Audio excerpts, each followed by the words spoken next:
എങ്കിലും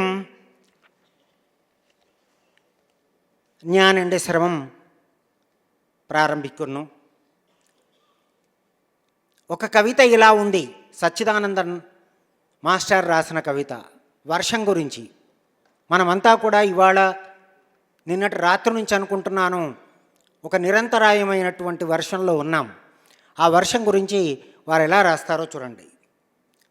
పులయిల్ వీణొలుగున్న మల, పులయిల్ వీణొలుగున్న మల నదిలో పడి కురిసి ప్రవహిస్తున్న వర్షం మాందోపిల్ ఓడి కళిక్కున్న ఎండే కొచ్చుమగళాను.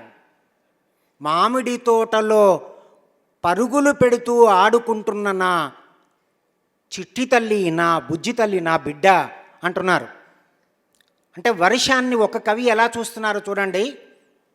నదిలో పడి పరుగులు పెడుతున్నటువంటి వాన మామిడి తోటలో పరుగులు పెడుతూ ఆడుకుంటున్న కవిగారి బుజ్జి తల్లిలాగా, అంటే కూతురులాగా ఉందట. మళ్ళీ కాస్త ముందరకెళ్దాం. చాలా పెద్ద పోయం ఇది. నాకున్న 10 నిమిషాల్లో నేను కాసేపు కవితల గురించి మాట్లాడాలి కాబట్టి, ఎందుకంటే కవితలలో కవితలు ఉంటాయి కాబట్టి మనం వాటి గురించి మాట్లాడుకుందాం, ఏ భాష కవి అయినా కానీ. మరి మళ్ళీ ఇంకొకసారి ఏమన్నారంటే, ఇళవయ్యలిల్ పెయ్యున్న మళ, ఎండపడలో నీరెండలో కురుస్తున్న వర్షం భర్తృగృహత్తిలే ఇక్కు యాత్రయా ఉన్న గ్రామీణ వధువాను. అత్తగారింటికి వెళ్ళిపోతున్నటువంటి పల్లెటూరి పడుచు, ఎక్కడ నీరెండలో కురుస్తున్నటువంటి వాన. చిలమలగల్ కొన్ని వర్షాలు ఆలిల్ తుంబిల్ మర్రి చెట్టు కొమ్మలకు వవ్వాలుగలాయి గబ్బిలాలుగా తూంగియాడును. కొన్ని వర్షాలు మర్రి కొమ్మలకు గబ్బిలాలు ఊగులాడుతూ ఉంటాయి కదా, అట్లా వేలాడుతూ ఉన్నాయి కొన్ని వర్షాలు.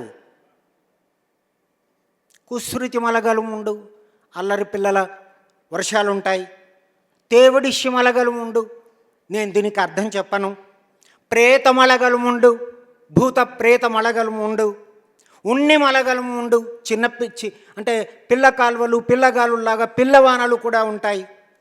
చెంబరెత్తి ఇదళిల్లు ఊഞ്ഞాలాడున్న మందార పువ్వు రేకులపై ఊయలలు ఊగుతున్న చువప్పు పావాడ యుడుత్త కన్నెమలగల్, ఎర్రటి పరికిని ధరించి ఆడుకుంటున్న కన్నెవానలు కూడా ఉన్నాయట. కన్నె కనుక ఆ ఎర్రని పరికిరి, అంటే మళ్ళీ మందార పువ్వు కాబట్టి ఎర్రని పరికిని, అట్లా ఉన్నాయి కొన్ని వానలు. ఆద్యత్తే ప్రేమ భంగత్తాల్ చువత్తిల్ ముఖం అమర్తి తేంగొన్న కామిని మలగల్. మొదటి ప్రేమ భగ్నమైపోయి బాధతో ముఖం అటువైపు తిప్పుకొని గోడవైపు తిప్పుకొని ఆ ముఖాన్ని తన చేతులతో కప్పిపెట్టుకొని అదే పనిగా వెక్కి వెక్కి ఏడుస్తున్నటువంటి ప్రేయసి వానలు కూడా ఉంటాయట. ఇక ఇక ఎంగిలిం అయినప్పటికీ ఎనికేటవం ఇష్టం, ఎనికెల్ల ఎనిక్కుం మానం. మాషక్ సచ్చిదానందన్ మాషక్కు నాకే కాదు వారికి కూడా ఏట్టవం ఇష్టం, అత్యంత ఇష్టం. ఇప్పుడు పెయిదుకొండిరిక్కున్న మళయాను. నిన్న ఇవాళ రేపు ఎల్లుండి పడబోతున్నటువంటి తొలకరి వాన, ఇప్పుడు మనకది ఎల్నినో కనుక దాదాపు తొలకరి వానే. ఇన్ని వానల కన్నా ఈ వానకున్న గొప్పతనం ఏమిటి అని అంటే, కారణం ఈ మలైక్కు భూమియుడే మేలు వీను. ఈ వానకు భూమి మీద పడి ఇల్లాయ్ మపోల్ పేదరికంలాగా నేర్త పాట్టు విరళగలుకొండు సన్నని పుల్లల్లాంటి వేళ్లతో చేతివేళ్లతో వేనలిండే విత్తుగలు కిక్కిలిప్పెడుత్తి వేసవికాలపు విత్తనాలకు చెక్కెలిగింతలు పెట్టి, వేసవికాలపు విత్తనాలకు గిలిగింతలు పెట్టి నానుత్త తత్త తూవలు గలాలు మన్నినే మూడాను కలియున్నోళ్ళు. తడిసిపోయినటువంటి చిలుక ఈకలతో మట్టిని కూడా విత్తనాల మీద కప్పి అది మొలకెత్తడానికి సాధ్యమవుతుంది ఈ తొలకరి వానకు. కనుక ఇట్లా ఈ వాన గురించి ఇంకా చాలా చెప్పారు. ఒకసారి പറയുന്നു കബീർ എന്ന കവിതയിൽ അദ്ദേഹം സച്ചിദാനന്ദൻ മാഷ് ഇങ്ങനെ പറയുന്നുണ്ട്. కబీర్ ఇలా మాట్లాడుతున్నాడు. కబీర్ రాముణ్ణి రహీముని సమానమైనటువంటి ప్రేమతో అనురాగంతో ఆరాధించినటువంటి కబీర్ ఇలా అంటున్నాడు. ఎవరితోనంటున్నాడు? మన అందరితోని అంటున్నాడు. అంధ సహోదరా, ఓ గుడ్డివాడా సోదరా, ఇన్నలే నీ తీవెచ్చు కుడిలిగల్, నిన్న నువ్వు గుడిసెలకు నిప్పంటించావు. వెందు కరిణ్యతు చండాలన్మార్ ఎన్ దైవం. ఆ మంటల్లో మాడి మసైపోయిన వ్యక్తి చండాలుడు కాదు, నా దైవం. కబీర్ అంటున్నాడు ఇన్నలే నీ తీవెచ్చు కుడిలిగల్, నిన్న నువ్వు గుడిసెలకు నిప్పంటించావు. అందులో మాడి మసైపోయిన చండాలుడు కాదు, నా దైవం. అడి ఏలుకున్నోరు దళితం దైవం. దెబ్బలు తింటున్నటువంటి దళితుడు ఒక దేవుడు. తొలిలు వెలుక్కున్న దరిద్రన్ దైవం. వృత్తులు అమ్ముకుంటున్న దరిద్రుడు దైవం. కబీర్ పరయున్ను ఉడల్ విట్టు అరి వాంగున్నవల్ దైవం. ఒళ్ళు అమ్ముకొని బియ్యం కొనుక్కొని వెళుతున్నటువంటి స్త్రీమూర్తి దైవం. கொடியோர் அநீதிக்கெதிராய் உயரும் దుడియం కుళలం కొడియం దైవం. క్రూరమైనటువంటి అవినీతికి వ్యతిరేకంగా పోరాడుతున్నటువంటి ఒక ఊది పలికేటువంటి వాయిద్యం పిల్లన గురవే కావచ్చు, కొట్టి చర్మ వాయిద్యం దప్పే కావచ్చు, లేకపోతే రెపరెపలాడుతున్న నింగిలో జెండానే కావచ్చు. ఇవన్నీ నా దృష్టిలో దైవాలు. மலிவின் கீழே கரையும் மறையும், அழியில் பிடையும் మృగவும் దైవం. గొడ్డలి వేటుపడి దెబ్బపడి ఏడుస్తున్న చెట్టు నా దేవుడు. అంతేకాదు, బోనులో బందీ అయిపోయి గిలగిలా కొట్టుకుంటున్న విలవిలా కొట్టుకుంటున్నటువంటి హరిణం కూడా, జింక కూడా నా దైవమే అని అన్నారు. So that kind of kindness and benevolence, that kind of compassion, that kind of concern we find in మాస్డే కవితகளில் సచ్చిదానందన్ గారి కవితల్లో చూస్తాం. మరి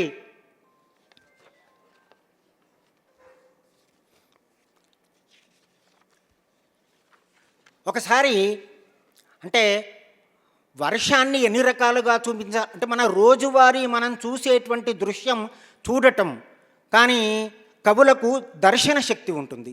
దర్శన శక్తి ఉంది కాబట్టే వర్షాన్ని అన్ని రకాలుగా చూపగలిగారు.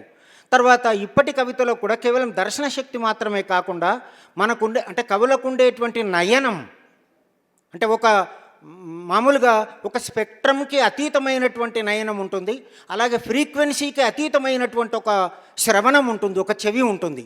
అందుకనే కవులందరూ కూడా అట్లాంటి దృశ్యాలు చూస్తున్నారు, అట్లాంటి విషయాలు వింటున్నారు. ఇక్కడ మరొక దృశ్యం ఎప్పుడో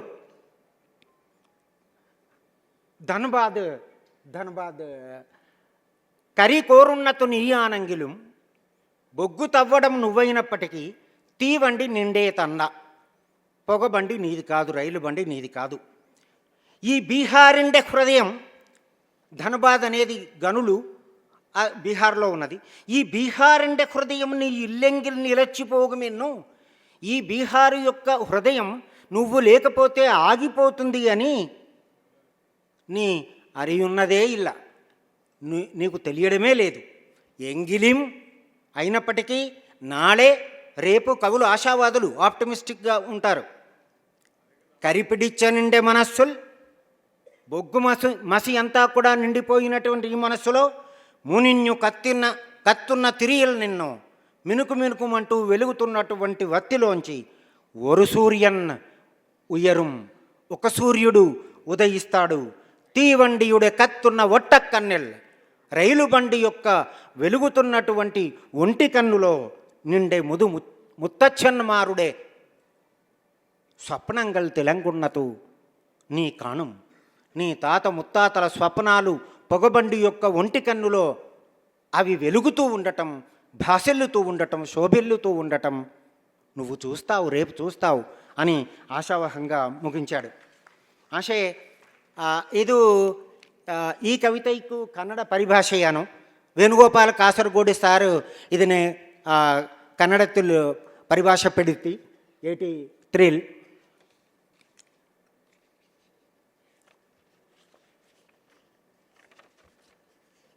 ఒక కవితతో నాకు ఇచ్చిన సమయాన్ని నేను ముగించాలి కాబట్టి చివరిది ఇది.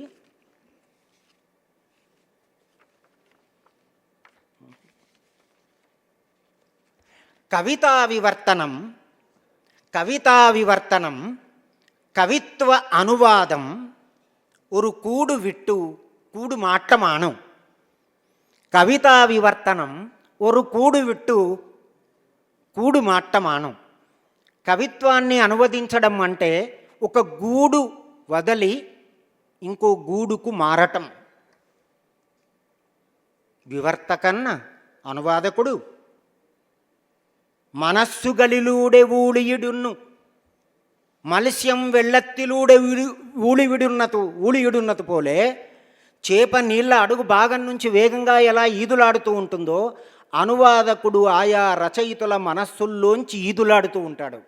వివర్తకన్ మనస్సుగలిలూడే ఊళియుడున్ను ఓరో వాక్కిండయం తీరత్తు అవన్ తరిమణలిల్ కునిన్నిరిక్కున్ను. ఒక్కో పదం యొక్క మాట యొక్క తీరంలో ఈ అనువాదకుడు ఆ తీరంలో ఉన్న ఇసుకలో వంగి కూర్చున్నాడు. కవితా వివర్తనం కవిత్వం అనువదించడం విక్రమాదిత్యన్ కథయిలే. విక్రమాదిత్యన్ కథలో అంబరప్పిక్కున్న తలమాట్టి వైక్కలాను. కవిత్వపు అనువాదం ఆషామాషి పని కాదు. ఇందాక నేను చేస్తున్నది అదే విన్నారా. కవిత్వపు అనువాదం ఆషామాషి పని కాదు. అది విక్రమాదిత్యుడు కథలో తలలు మార్చుతూ ఉంటారు కదా, అది అట్లాంటిది. పైపెచ్చు ఆ తల మార్చటం కూడా నిదానంగా కాదు, మనల్ని అబ్బురపాటుకు గురి చేసే తలమాట్టి వైపుకల్ ఆను ఎన్నదు సచ్చిదానంద మాస్టడే అభిప్రాయమాను. వివర్తకన్ తండే ఉడలిల్ అనువాదకుడు తన ఒంటి మీద మట్టరు కవియుడే శిరస్సు తాంగి నిర్తున్ను. అనువాదకుడు తన ఒంటి మీద ఇంకొక కవి యొక్క తలకాయను పెట్టుకొని నిలుచుంటాడు. అనువాదకుడు తన ఒంటి మీద మూల రచయిత యొక్క తలను పెట్టుకొని నించుంటాడు. ఓరో వరియం ఓరో వళియం, ఒక్కో పంక్తి ఒక్కో దారి. ഒരു ദിവസം ഞാൻ എൻ്റെ കവിത എൻ്റെ തന്നെ భాషയിലേക്ക് వివర్తనం చెయ్యున్న తాయి స్వప్నం కండు. ఒకరోజు నా కవితను నేనే నా భాషలోకి అనువదిస్తున్నట్లుగా ఒక కల వచ్చింది. ఓ రోజు నా కవితను నేనే నా భాషలోకి మాతృభాషలోకి అనువదిస్తున్నట్లుగా కలగన్నాను. నామేవరం మనమందరం ఓరో కవితయం మనందరం. So not only translator but all of us. కనుక నామేవరం మనమందరం కూడాను ఓరో కవితయం ఒక్కో కవితని నమ్ముడే భాషయిలెక్కు మన భాషలోకి వివర్తనం చెయ్యున్నాం. మూల రచయిత కూడా మెదట్లో వచ్చిన ఆలోచనలు తను అనువదిస్తూ ఉంటాడు సొంత భాషలోకి. మనం అందరం చేసేది కూడా అదే. పిన్నే అర్థతే చొల్లి వళక్కిడున్ను. అది చెప్పే అర్థాలు చాలా ఉంటాయి కాబట్టి జగడాలాడబెట్టుకుంటున్నాం, అంటే తగాదా పెట్టుకుంటున్నాం. ఎనికి తోన్నున్ను నాకు అనిపిస్తున్నది, నాకు తోస్తున్నది ఏమిటంటే బాబేల్ ఒరికలం పనితీరుగా ఇలా. బాబేల్ టవర్ ఉంది కదా, బాబేల్ టవర్లో కడుతున్నప్పుడు నిర్మాణం చేస్తున్నప్పుడు ఒకరి మాటలు ఒకరు వినిపించకుండా భగవంతుడు ఆజ్ఞాపించాడు కదా. కాబట్టి ఇప్పటికీ ఆ టవర్ నిర్మాణం పూర్తి కాలేదు. బాబేల్ ఇప్పటికీ మరి ఆ భగవంతుడో ప్రకృతితో ఏదో మనల్ని ఆజ్ఞాపిస్తున్నట్టుంది. కానీ మనం భయపడకుండా మన సొంత కవితలను కూడా మెదట్లోంచి ట్రాన్స్లేట్ చేసి దీని మీదకి తీసుకొస్తున్నాం. ఇట్లా మరి చాలా కవితలని really I'm lucky enough to have this opportunity on behalf of Sushila Narayana Reddy trust and Satchidanandan. he is a global poet and he translates himself. The Sterling translations are there. He translates himself Malayalam poetry into English, and so many collections are there. He is a poetic critic, poet, translator, and so on. So many things are there, but time is not permitting to me. To me to share with you some things. Anyhow, I am thankful to you.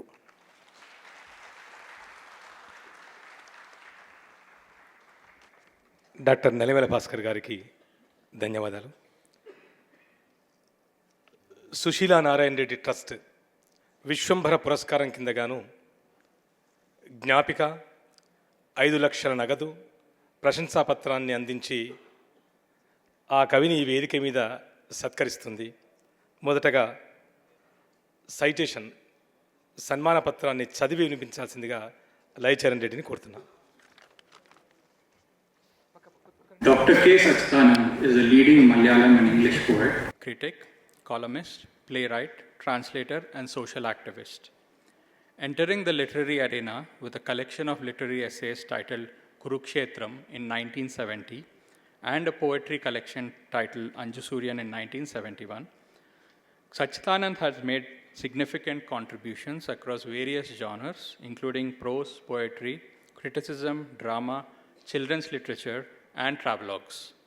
He has published 45 poetry collections, 39 collections of critical essays, 3 plays, 4 short stories, and 29 volumes of prose poetry translated from other languages into Malayalam, alongside publishing 6 poetry collections authored by himself in English.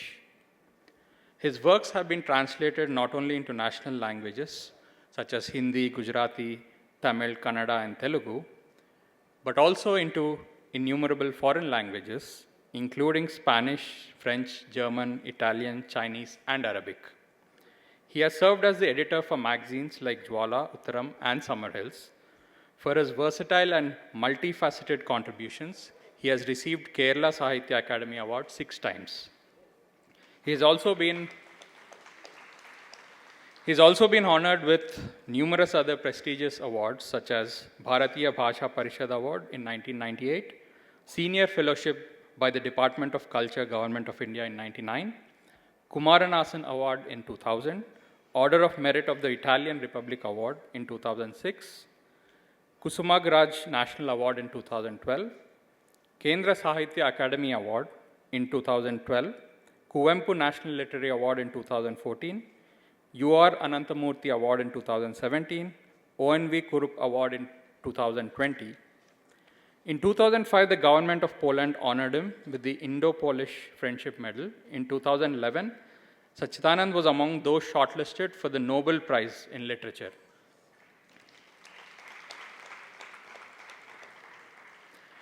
Dr. Sachidanand has also participated as a prominent speaker at literary festivals on both national and international platforms. With a perspective that transcends caste and religion, Dr. C. Narayan Reddy embodied progressive humanism in his lifetime, and Dr. K. Sachidanand has played an active role in promoting these very ideas in literature and oratory. So it's a matter of great joy and pride that the Sushila Narayan Reddy Trust is presenting him with the Vishwambhara Sinare National Literary Award today.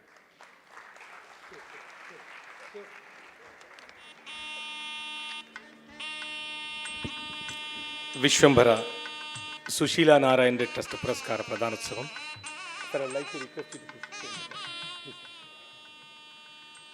మహామాన్యులు Tripura రాజ్యపాల్ Shri Indrasena Reddy గారు, ఇతర అతిథులు ఈ పురస్కార కార్యక్రమంలో పాల్గొంటారు. మొదటగా శాలువాతో సత్యానందన్ గారిని ముఖ్య అతిథిగా సత్కరిస్తారు.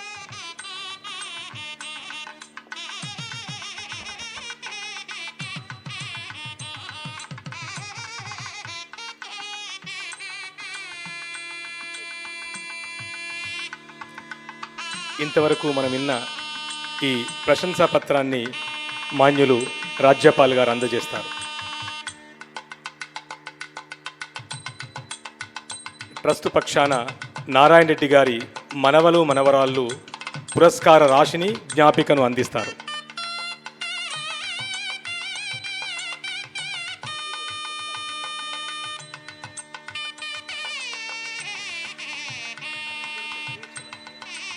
₹5,00,000 నగదు పురస్కారాన్ని మనస్సుని అందజేస్తారు.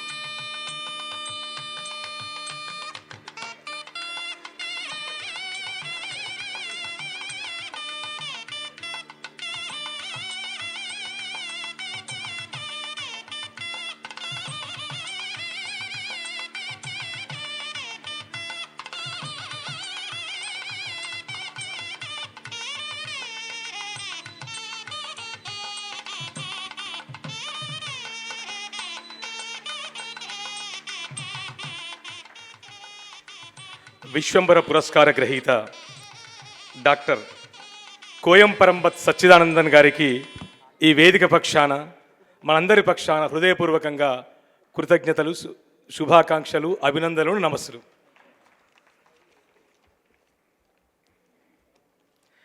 ఈనాటి కార్యక్రమంలో ముఖ్య అతిథి మాన్యులు త్రిపుర రాజ్యపాల్ శ్రీ నల్లు ఇంద్రసేనారెడ్డి గారిని మాట్లాడాల్సిందిగా సాదరంగా ఆహ్వానిస్తున్నాం.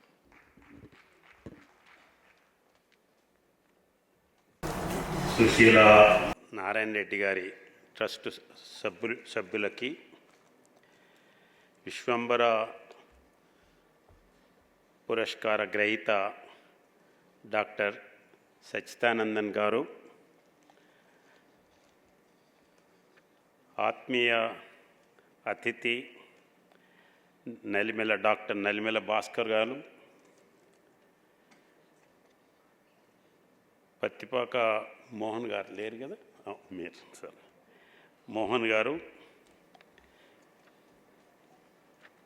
నృత్య ప్రదర్శన చేసినటువంటి స్నేహ సత్తెనపల్లి గారు, చేతన బుద్ధిరాజు గారు, అందరికీ అంతకు మించి గంగా గారు నాకు ఫోన్ చేసి ఈ కార్యక్రమానికి రావాలని చెప్పి ఆహ్వానించారు. ప్రత్యేకంగా నారాయణ రెడ్డి గారితో నాకు పర్సనల్గా పరిచయం లేకపోయినా, నేను ఎప్పుడు కలవకపోయినా, వారి మీద ఉన్నటువంటి ఒక అభిమానంతో తెలుగు సాహిత్యానికి వారు చేసినటువంటి ఒక గొప్ప సేవ, దాన్ని దృష్టిలో పెట్టుకొని ఈరోజు ఇక్కడికి రావటం జరిగింది. మీ అందరికీ, సాహితీ అభిమానులకు, మీడియాకు అందరికీ నమస్కారం.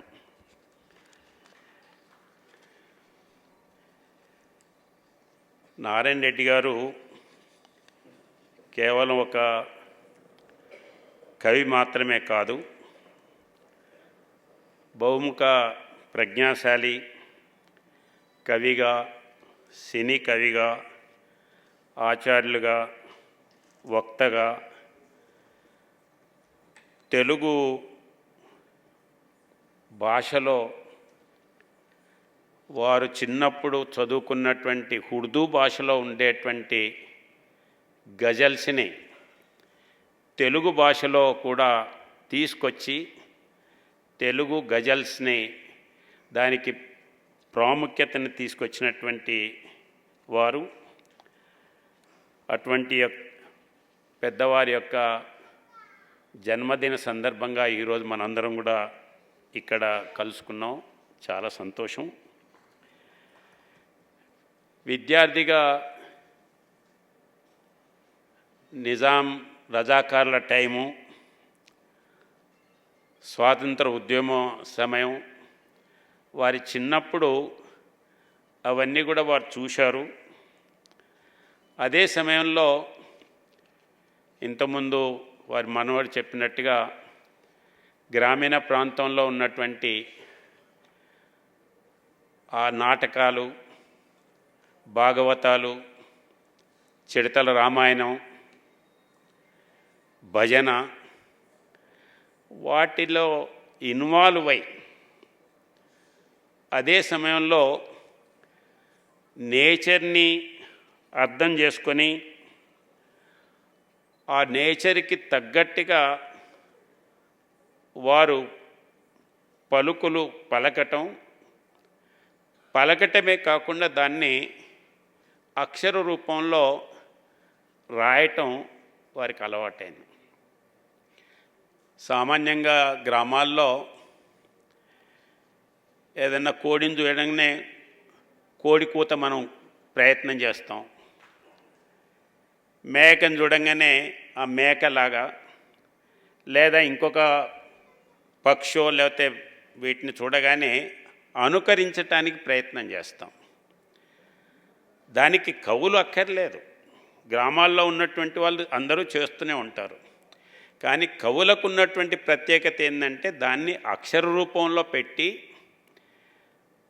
అందరికీ తెలియజేసే తత్వం, రికార్డ్ చేసేటువంటి గుణం కవులకు ఉంటుంది.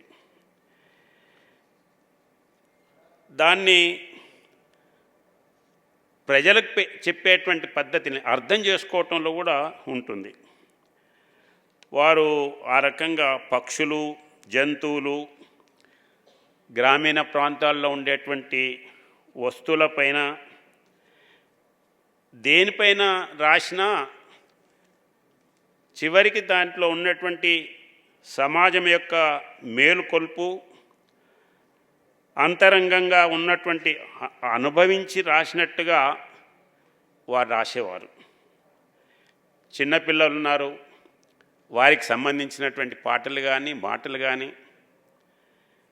లేదా ప్రేమ కావచ్చు, లేదా కొంటెతనం కావచ్చు, విరహం కావచ్చు, భక్తి పాటలు కావచ్చు, ఏవైనా సరే దాన్ని ఇది నాకు రాదు, ఇది నాకు తెలవదు, ఇది ఇంకెవరికో సంబంధించింది అనేటువంటిది కాకుండా నారాయణ రెడ్డి గారు వారు స్వతహాగా అనుభవించినట్టుగా లేదా ఆ రకమైనటువంటి సందేహాలు ఆ రకమైనటువంటి విషయాలు ఇతరులకు వచ్చినప్పుడు వాళ్ళు దాంట్లో మమేకమయ్యేటట్టుగా వారు రాసేటువంటి వారు.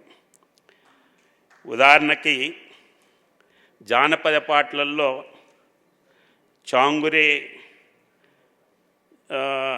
చాంగుల అనేటువంటి పాట ఉంది.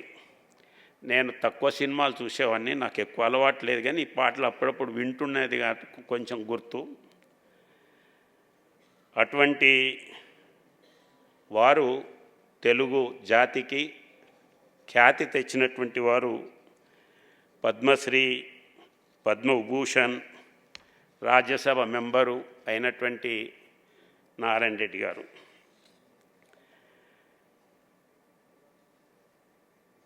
ఈ కార్యక్రమానికి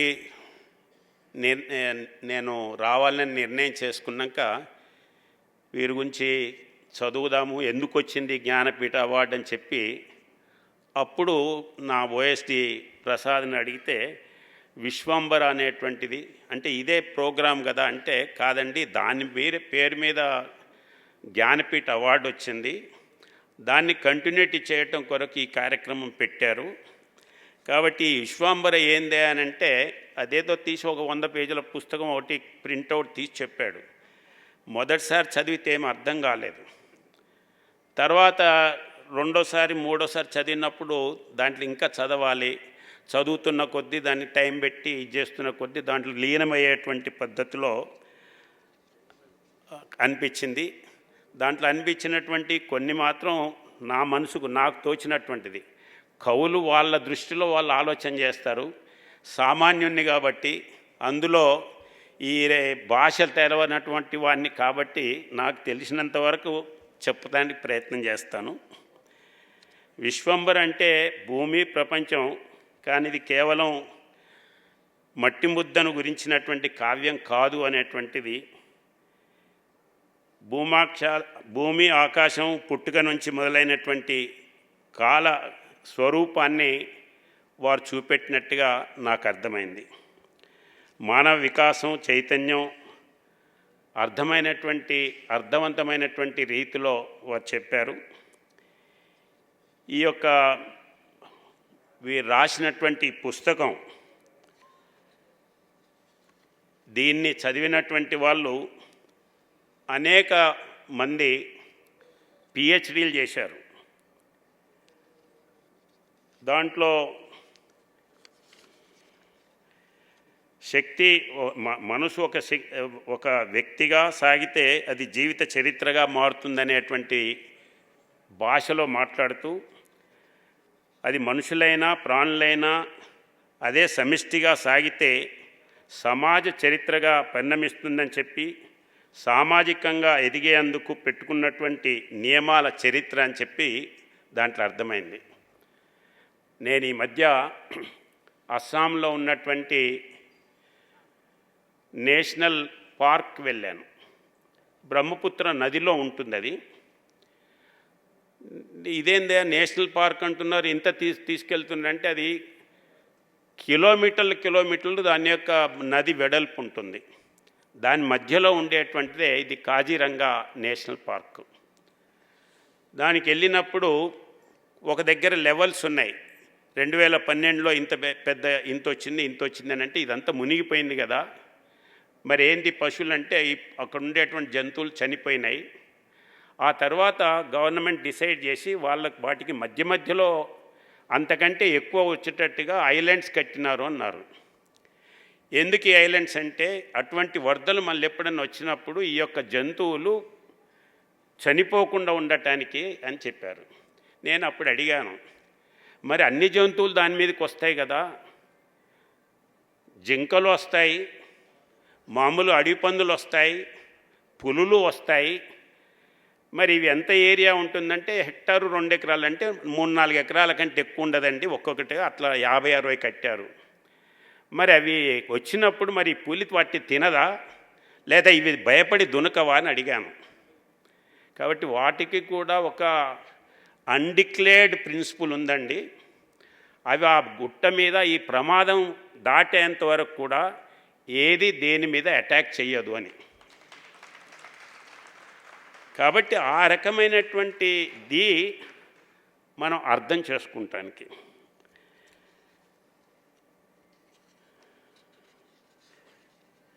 అదే రకంగా వీరు రాసినటువంటి పాటలు కొన్ని ఉన్నాయి.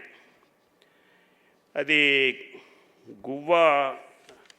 రెండు గువ్వలు ఉన్నాయి అనేటువంటిది ఒకటి పాట రాశారు, గున్న మామిడి గువ్వ. ఇది ఎందుకు రాశారు? మనం మామూలుగా పెళ్ళి జరిగేటప్పుడు ఎవరైనా పెద్దవాళ్ళు ఉంటే వారికి ఆశీర్వదిస్తారు. చిలక గోరెంకల్లాగా ఉండాలిరా అంటారు. ఏంటిది చిలక గోరెంకల్లాగా, వాటితోటి పోలుస్తారేంది అని. కానీ ఈరోజు మనం చదువుకున్నటువంటి వాళ్ళల్లో నేను 95-99% వరకు నేను చెప్పగలుగుతాను, దానికి సంబంధించినటువంటిది మన వాళ్ళు ఎవరికి తెలియదు. ఎందుకనంటే పక్షులలో ఒకసారి కనుక అవి జత కట్టినట్లయితే, మేల్ ఫీమేల్ కనుక జత కట్టినట్లయితే అవి చచ్చినా విడిపో. ఒకవేళ దాంట్లో ఏదైనా చనిపోయినట్లయితే, ఏదైనా కారణంతో చనిపోయినట్లయితే అది ఒంటరిగానే ఉంటుంది తప్ప మళ్ళీ ఇంకో దాంతో ఫ్రెండ్షిప్ చేయదు, జత కట్టదు. అందుకనే పెళ్ళైన తర్వాత ఆ రకంగా మీరు చిలక గోరెంకల్లాగా ఉండాలి అనేటువంటిది వారు చెప్పారు. దాన్ని దృష్టిలో పెట్టుకొని వారి యొక్క ప్రేమ ఏ రకంగా ఉంటుంది అనేటువంటిది వీరు ఆ సమయంలో చెప్పటం జరిగింది. నారాయణ రెడ్డి గారు రాజ్యసభ మెంబర్ అయినారు. రాజ్యసభ మెంబర్ అయిన తర్వాత కూడా ప్రశ్నలు వేసినటువంటి వాళ్ళు. మామూలుగా నామినేటెడ్ సభ్యులు అంటే ఎప్పుడో ఒకసారి పోతుంటారు, ఏదన్నా మాట్లాడమంటే ఏదన్నా స్పెసిఫిక్గా మాట్లాడుతుంటారు, వస్తుంటారు. కానీ నారాయణ రెడ్డి గారు ఆ రకం కాదు. అత్యధిక ప్రశ్నలు వేసినటువంటి వారు రాజ్యసభలో నారాయణ రెడ్డి గారు. ఆ ప్రశ్నలు కూడా ఏదో ఒక దీంట్లో కాదు, తెలుగుకు సంబంధించినటువంటి ప్రశ్నలు, తెలుగు భాషకు సంబంధించినటువంటి ప్రశ్నలు, మాతృభాష కొరకు ఏమేం చేయాలి, ఏ రకంగా చేయాలి అని చెప్పి ప్రశ్నలు వేసి ఆ రకంగా పార్లమెంటు ద్వారా అమలు చేయించినటువంటి వ్యక్తి నారాయణ రెడ్డి గారు. అదే రకంగా మన జెండా నేషనల్ ఫ్లాగ్ ఇచ్చేసినటువంటి పింగళి వెంకయ్య గారు ఉన్నారు. ఆ పింగళి వెంకయ్య గారి యొక్క ఇల్లు పూరి గుడిసెలాగున్నది, దాన్ని ఎవరు పట్టించుకున్నటువంటి వాళ్ళు లేకుండ్రి. కానీ నారాయణ రెడ్డి గారు ఆ పింగళి వెంకయ్య గారి గురించి ప్రశ్న వేసి, ఇది ఈ రకంగా ఉంది, పశువుల కొట్టాల్లాగా ఉంది, అదా మనం ఇచ్చేటువంటి గౌరవం అని చెప్పి దాని మీద మాట్లాడి అది ఈరోజు ఒక హిస్టారికల్ ప్లేస్ కింద చేసినటువంటి వారు మన నారాయణ రెడ్డి గారు. అదే రకంగా మనం పంచతంత్ర కథలు చూసాం. అవన్నీ కూడా మనందరికీ తెలుసు, రాచరిక వ్యవస్థలో గొడవలు అవుతాయనేటువంటి దీంతో ఎవరి పేర్లు తీసుకోకుండా పక్షుల్ని వీటిని పెట్టి కథలు రాశారు. అదే రకంగా నారాయణ రెడ్డి గారు కూడా వారు రాసినటువంటి ఆత్మబంధు సినిమాలో అనగనగా ఒక రాజు అనగనగా ఒక రాని చెప్పి పూర్ పీపుల్ దానికి చదువు రాకుంటే రాకున్నా పర్వాలేదు, కానీ వానికి కూడా జ్ఞానం ఉంటుంది, కాబట్టి జ్ఞానంతో సంసారం నడుస్తుంది తప్ప పిహెచ్డీలతో కాదు అనేటువంటి పద్ధతిలో వారు ఆ యొక్క దీన్ని వారు రాయటం జరిగింది. తర్వాత వారు స్వయంగా చెప్పేవారు, నా పేరు కవి, ఇంటి పేరు చైతన్యం, ఊరు సహజీనం, తీరు సమభావం, కవిత్వం నా మాతృభాష, ఇతివృత్తం మానవత్వం అనేటువంటిది వారు రాయటమే కాకుండా, వారు చెప్పటమే కాకుండా వారి యొక్క ఆచరణలో కూడా ఆ రకంగా ఆచరించారనేటువంటిది నా విశ్వాసం. కాబట్టి ఈరోజు వారిని మనం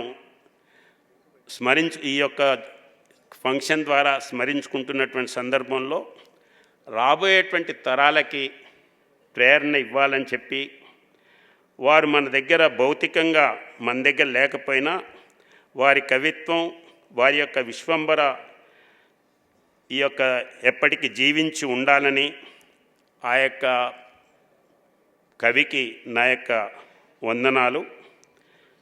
ఆ మట్టి విశ్వంబర,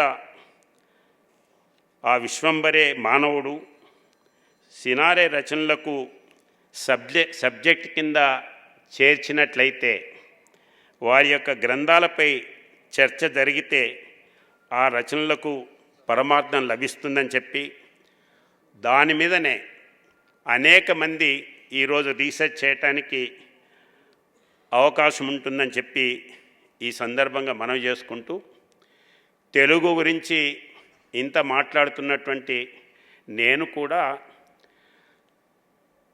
త్రిపురలో వెళ్ళిన తర్వాత, త్రిపురలో తెలుగు సంఘం అక్కడుంది. తెలుగు వారందరికీ సంక్రాంతి కార్యక్రమాలు నా యొక్క లోక్ భవన్లోనే పిలిచి సంక్రాంతి సంబరాలు చేస్తుంటాం. ఉగాది ఫెస్టివల్ ఇవన్నీ కూడా అక్కడ ఉన్నాయి.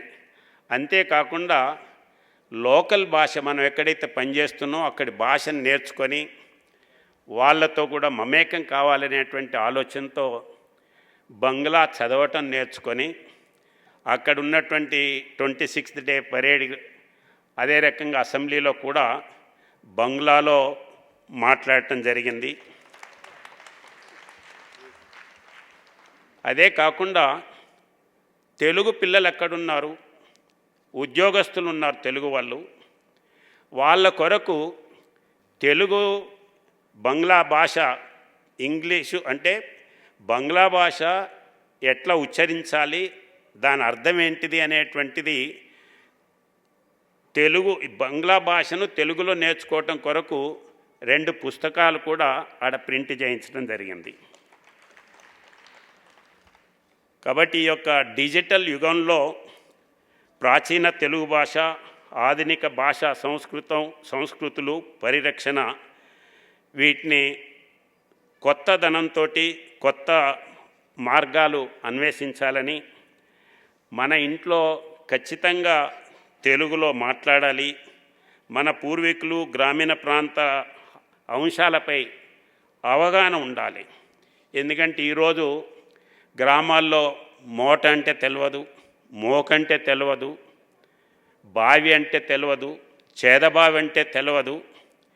ఇక్కడ ముందు కూర్చున్నటువంటి వాళ్ళు పెద్దవాళ్ళు ఎవరైతే ఉన్నారో ఆడవాళ్ళు నాకు ఆ మధ్య ఒకరు చెప్పారు, మేము ఊర్లో ఇట్లా మామిడి చెట్టు మీద కోతి కొమ్మ ఆడుకునే వాళ్ళమని చెప్పి అంటే అమెరికాకి వెళ్ళి వచ్చినటువంటి ఆమె బిడ్డ డోంట్ టెల్ స్టోరీస్ మమ్మీ అని అన్నారు.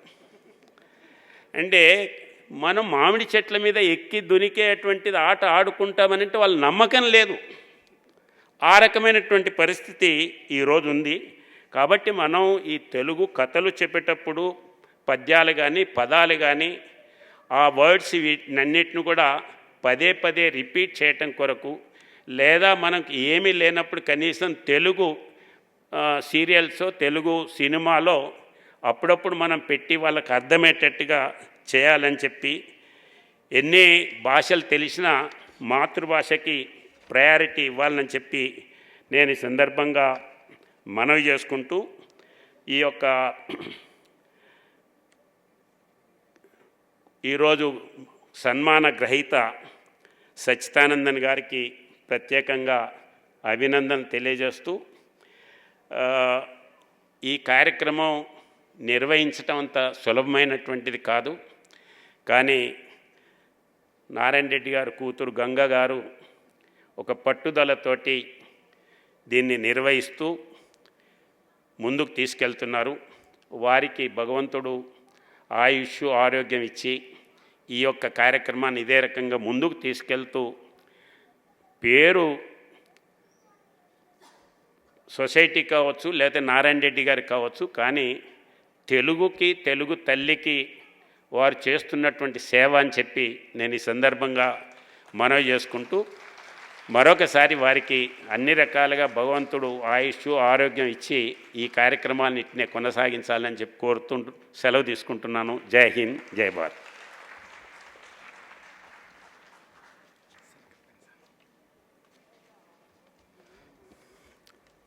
ధన్యవాదాలు సార్. ముఖ్య అతిథి గారు నారాయణ రెడ్డి గారి గురించి చెబుతూ, ఉర్దూనే విద్యార్థిగా ఊపిరిగా మలుచుకొని తనలో తెలుగును నిలిపిన హరికథలకు నారాయణ రెడ్డి గారు ఎప్పుడూ జ్ఞాపకం చేసుకుంటుండేవారు.